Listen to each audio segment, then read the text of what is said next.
नमस्कार, मैं शिवालिका और आप देख रहे हैं JJN न्यूज।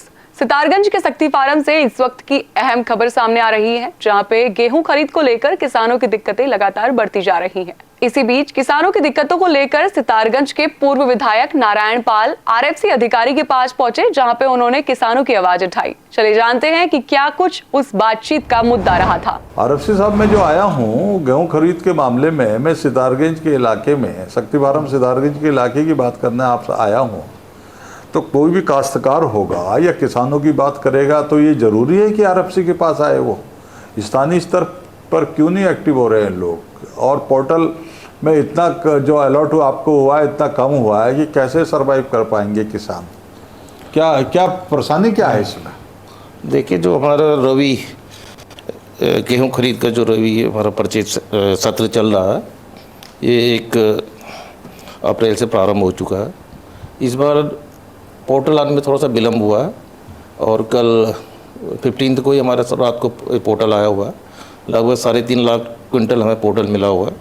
और ये हमने जितने हमारे सेंटर हैं, लगभग 123 सेंटर है हमारे कुमाऊं रीजन में, वहाँ हमने डिस्ट्रीब्यूट कर दिया है।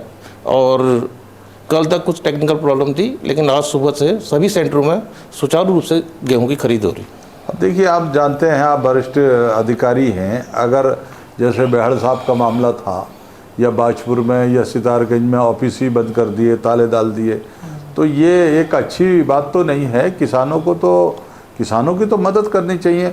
और मैं ये भी जानता हूँ कि आप RFC हैं या RMO हैं या आपके नीचे के जो लोग हैं, भाई इन्हें तो एक अलॉटमेंट होता है इनका। तो सरकार के जो मंत्री जी हैं, सचिव हैं, उन्हें ऊपर बात करनी चाहिए। मैंने सुना कि पिछले साल से भी बहुत ज़्यादा कम कर दिया। वो तो यह है कि आपने स्थानीय स्तर पर दवा ववा बनाया तो थोड़ा 3.5 लाख हुआ है। 3.5 लाख 3.5 लाख क्विंटल 3.5 लाख क्विंटल हुआ है। तो अब सितारगंज के हाल तो बहुत ज़्यादा ख़राब है। शक्ति फार्म में कांटे नहीं लग रहे हैं, पहली बार ऐसा मैं देख रहा हूँ, शक्ति फार्म में कांटे नहीं लग रहे हैं। तो क्या करेगा? आपको मालूम होगा कि चाइना धान का जो मामला था, बिना वजह डिस्ट्रिक्ट अधिकारी ने एक निर्देश दे दिए कि चाइना धान नहीं लगेगा। फिर हाई कोर्ट ने मदद की। अच्छा, शक्ति फार्म के जो काश्तकार हैं, छोटे काश्तकार हैं, भाई उनकी आजीविका पूरी उससे चलती है। अब MSP पे अगर ये गेहूं खरीद नहीं होगा तो किसान कैसे सरवाइव कर पाएगा?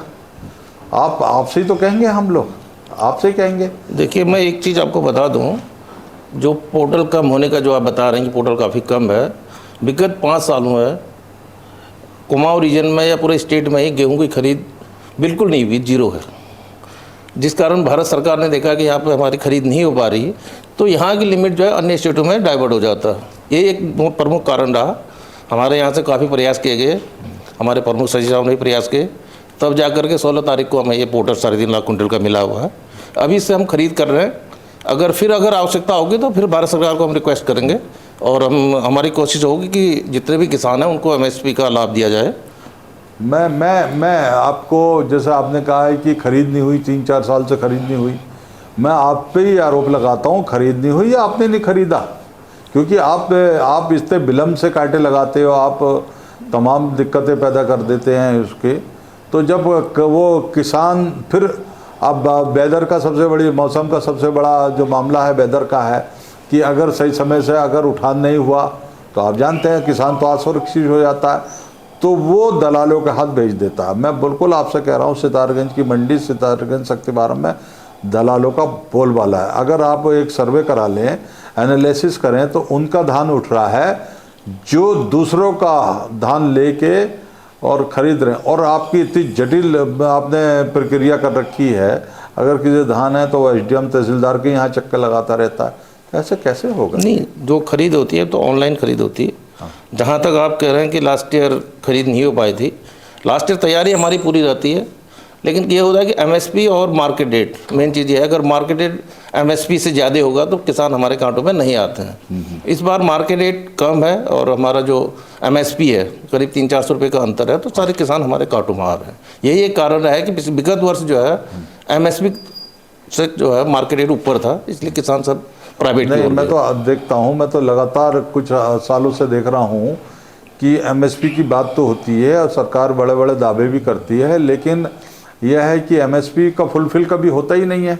अब वो बाज़ार में जो लोग बैठे हैं, मैं तो ये देखता हूँ, पहले तो मैं सोचता तो राइस मिलर्स हैं कि भाई उनका अच्छा हो रहा होगा, लेकिन उनका भी अच्छा नहीं हो रहा है। जिस तरीके से वो सरवाइव नहीं कर पा रहे हैं अपनी इंडस्ट्री को, ऐसे किसानों का हाल है। मेरे ख्याल बिचौलिया जो है वो ज़्यादा इसका फ़ायदा उठा रहे हैं।